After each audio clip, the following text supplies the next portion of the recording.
জনাব চিশতি সাহেব, আসলে আমি বিভিন্ন জায়গায় প্রতারিত হয়েছি। অনেক ভণ্ড প্রতারক, এরা কিছুই জানে না, অথচ একটা কুলে বসে গেছে, এবং যেখানে আমি যে ভীষণভাবে প্রতারিত হয়েছি, এই জন্যে আমার আর এইসবের উপর অনেকটা বিশ্বাস কমে গেছে। আপনি আমার হাতটা একটু ভালো করে দেখি, বলুন আগামী দিন আমার কেমন যাবে, বা যে আমি চাই যে এই সমস্ত ভণ্ড প্রতারক থেকে আমার দেশের মানুষও যেন সাবধান থাকে, তারা যেন এই সমস্ত প্রতারকদের কাছে কোনো অবস্থাতেই না যায়। জ্যোতিষরাজ লিটন দেওয়ান চিশতি একজন মানুষের মুখের চেহারা দেখে বলে দিতে পারেন তার অতীত, তার বর্তমান এবং তার ভবিষ্যতে কি আছে। এটি তার একটি বিশেষ আধ্যাত্মিক ক্ষমতা। বলেন কতখানি আধ্যাত্মিক শক্তির ক্ষমতা উনি রাখেন।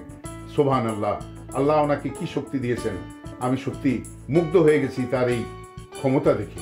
আপনারা অনেকেই নানান রকম সমস্যায় ভুগছেন, রাহু গ্রাস, শনির গ্রাস, চাকরি হচ্ছে না, সংসারে অশান্তি, নানান রকম বিপদ আপদ, সব কিছুরই উনি সমস্যার সমাধান করে দিতে পারেন।